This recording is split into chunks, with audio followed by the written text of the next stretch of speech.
evaluations of the game coming up, we thought we wanted to take a little time out and talk to people and explain a little about what has changed in the game and where Age of Conan has come since launch.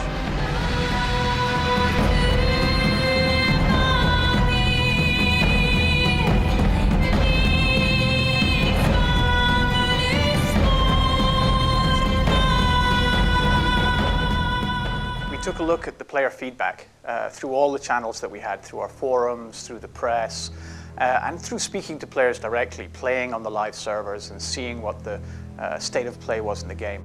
We realized that there were several areas of the game world where the players felt that the content wasn't quite there, that there were level ranges where there wasn't enough content for the players to level up smoothly, and we wanted to address those areas and make sure that the players had enough content so that they could experience the game without feeling they ever had a gap.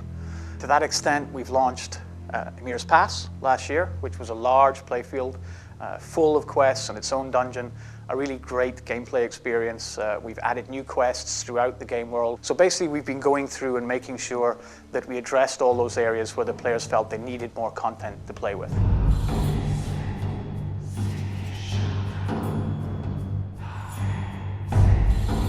So for example, when we revamped Black Castle, we decided to try and focus on teamwork. We wanted this to have a team going inside this dungeon, have it a bit of an Indiana Jones experience for this dungeon, and feel that we really had to work together. They had to be cooperative and enjoy this as a team. Not only throughout boss fights, but actually throughout the dungeon to be able to go through each of the rooms. There are loads of traps and loads of things that they need to figure out, loads of things that, you know, requires some certain abilities from certain players that others actually cannot do, and each of them will actually find their own strength within this dungeon as we play through. What I get the team to, or ask the team to focus on, is very much on always asking the question, is it fun? Remembering that the players are here for a reason and that we have to make the content fun, interesting and dynamic for the players. If we can get that right, everything else kind of slots into place after that. The players were a lot happier with the dungeon after the revamp compared to the way it was just after launch. And it actually gave us a bit of support knowing that we were going in the right direction. We were actually doing things that the players wanted to see and that people enjoyed playing. And this is something now we really keep in mind. It's good when the players actually tell us when we're doing things right, because we're going to try and do it a lot more in the end.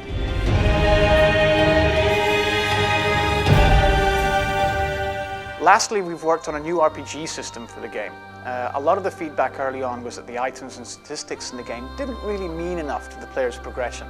They didn't feel that there was enough of a motivating factor there in how the items and statistics played together to allow players to develop their character. So with that in mind, we developed a whole new RPG system so that the items and statistics that you see on the live servers now are much more meaningful to the player, and they're actually able to feel a sense of progression as they gain levels and gain new armor and items and weapons as they move along.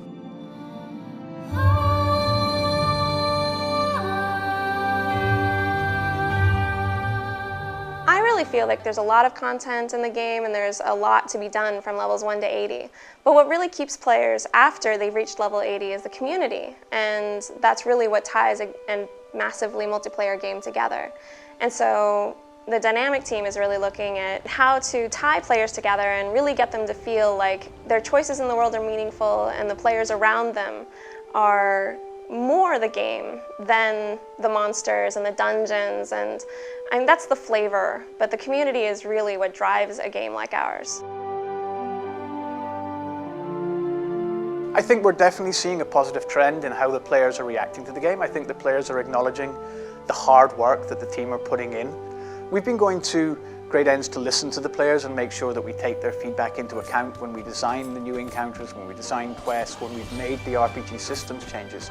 You know, that feedback channel is very, very important, because at the end of the day, I can sit here and make videos and talk to the press and interviews and say how great the game is as much as I like. Nothing beats that player experience, you know, trying it for yourself. You know, so the one thing we can say to players is, you know, don't listen to me if the game's any good or not. Listen to your friends, listen to the people who are playing the game, and more importantly, try it for yourself.